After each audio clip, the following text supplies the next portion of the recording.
Easter എന്ന് കേൾക്കുമ്പോൾ നിങ്ങൾക്ക് എന്താ ഓർമ്മ വരുന്നത്? എൻ്റെ മനസ്സിൽ പെട്ടെന്ന് വരുന്നത് നല്ല കളർഫുള്ളായിട്ട് ഡിസൈൻ ചെയ്ത ഈസ്റ്റർ എഗ്ഗാണ്. അപ്പോൾ നമ്മൾ ഇന്ന് ഉണ്ടാക്കാൻ പോകുന്നതും അങ്ങനെയുള്ളൊരു ഈസ്റ്റർ എഗ്ഗാണ്. സംഭവം ഭയങ്കര സിമ്പിളാണ്. നിങ്ങളിത് ലാസ്റ്റ് വരെ കണ്ടു കഴിഞ്ഞാൽ നിങ്ങൾക്കിത് മനസ്സിലാവും എങ്ങനെയാണ് ചെയ്യുന്നതെന്ന്. പിന്നെ നമ്മൾ ഈ ചെയ്യാൻ പോകുന്ന ക്രാഫ്റ്റിന് ഒരു വലിയ പ്രത്യേകതയുണ്ട്. ഇത് നമുക്ക് സന്ദർഭം അനുസരിച്ചും സാഹചര്യം അനുസരിച്ചും നമുക്ക് ചേഞ്ച് ചെയ്ത് ഉപയോഗിക്കാൻ പറ്റും. അതായത് ഈസ്റ്റർ ആകുമ്പോൾ ഇതിനെ ഈസ്റ്റർ എഗ്ഗായിട്ടും അല്ലാത്തപ്പോൾ വോൾ ഡെക്കോറോ ടെസ്റ്റ് ഡെക്കോറോ ഒക്കെ ആയിട്ട് നമുക്ക് ഉപയോഗിക്കാൻ പറ്റും.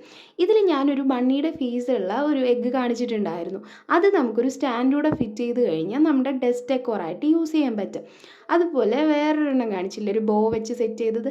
അതിൻ്റെ സെൻറ്ററിൽ ഒരു ത്രെഡ് കൂടെ ഇട്ട് കൊടുത്തു കഴിഞ്ഞാൽ നമുക്കിതിനെ വോളിൽ ഹാങ് ചെയ്തിടാൻ പറ്റുന്ന രീതിയിലാക്കാൻ പറ്റും.